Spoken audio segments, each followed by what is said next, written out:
Mahuhulog ata pag ano, naka-video ako. Di pwedeng ano. Yan, mahuhulog siya.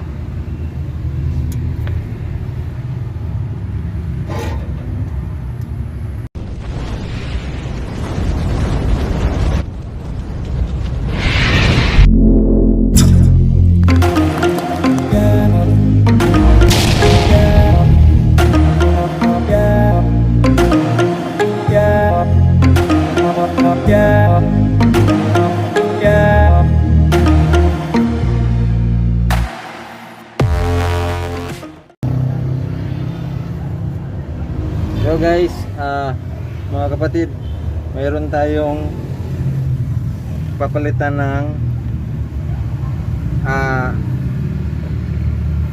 reverse switch ng Delica.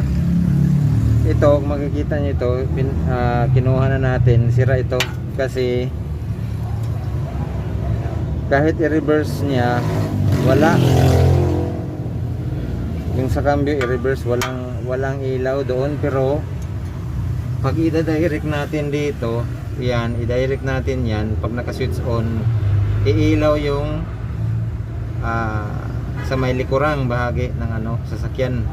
Pero pag sa reverse switch, wala. Kaya papalitan natin ng ano, reverse switch. Pero bago kayo magpalit ng reverse switch, kailangan lang natin tandaan na ano, baka magtaka pag natanggal nyo ito dito, may mahuhulog na parang bulitas. Dapat pag nagkabit kayo ng bagong reverse switch, iuna niyo yun, unang ilalagay nyo yun, bulitas na ano, ito, unang pasok ito, saka yung switch.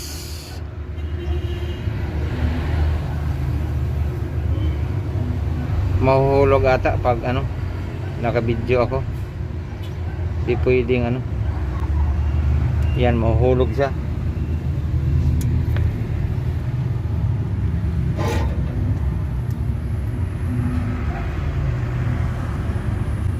Yan, kaya kailangan mabilis yung kamay mo. Yan. Tapos andyan na yung bulitas, tapos itiin nyo yan, ganyan. Mahirap pag naka-video, no? Yan.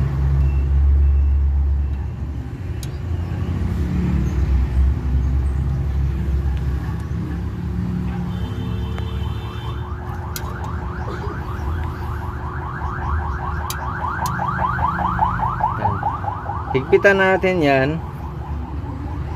Tapos itong magkabilaan ito,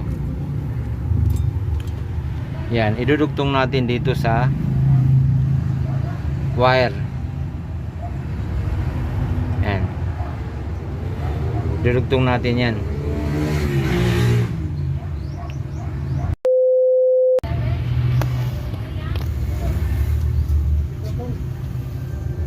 Ayan, tapos na natin na higpitan yung ano, tsaka ikabit na rin natin yung, nadugtong na natin yung wire. Ayan.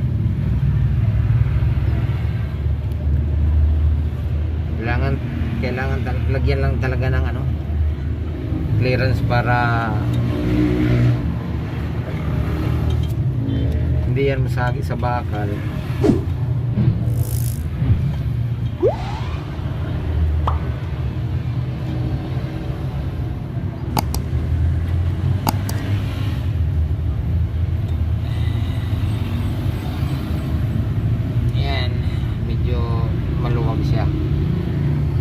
Yan, medyo okay na yung ano niya.